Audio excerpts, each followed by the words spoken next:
Hello, welcome with me, Elizabeth Mashadi Monareng, author, speaker, and pastoral counselor on Global Conference TV. So we've been away, it's been COVID-19, it's been this and that, and people are resting, some are crying, it's a lot of things going on, and nobody knows what is going to happen. Everybody's asking what's next. So, sometime last week I was listening to my coach, Confidence Salem, and he was talking about bouncing back. And the interesting thing that he mentioned was that in order for you to be able to bounce back properly, you must be flexible like a tennis ball. So that, only that ministered for me. And, I felt like, what, I need to now interpret this for myself. So I did that, and so I want to share it with you, okay? So now the flexibility that he was talking about, for me, it meant that you need to be adaptable.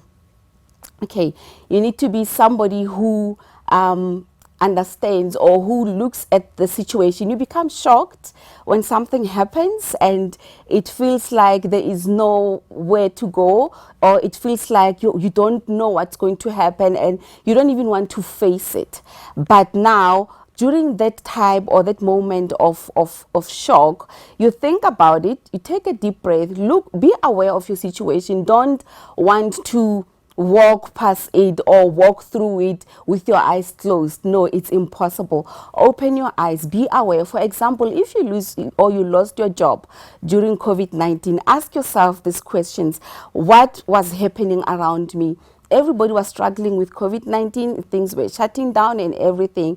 And so if I was the one chosen to be laid off, why was it like that? Was I not effective? Was I not qualified enough? Or did I have bad attitude? What was actually happening? So you look at the situation around you, and then you look at the situation resulting into where you find yourself at the moment. Or perhaps the company is struggling or anything like that.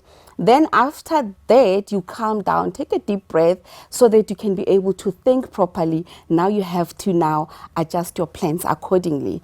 And so with that, I thought to myself, oh my goodness, so now what about the problem that comes when you are anxious? Because for me, I can't think when I'm anxious. And when I was listening to that speech, I was like thinking, I think in order for me to break through, I need to now relax, okay?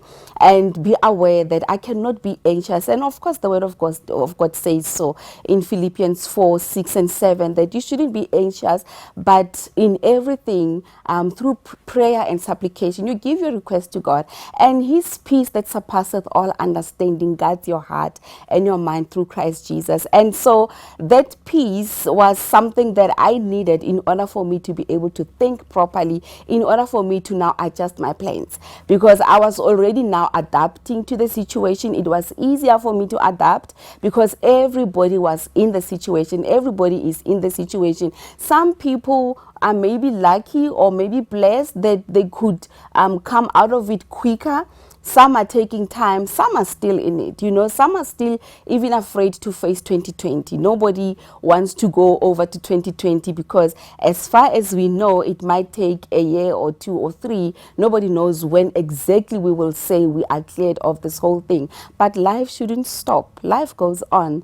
And so for you to adapt, calm down, and be able to see what is happening around you, be able to see the circumstances leading to where you are right now, apart from COVID-19, and learn from it. If you were laid off because perhaps your services were no longer needed, you didn't have more to give, then it means you have to dig into yourself and realize that you have to utilize what you have and what you know so that you can move forward.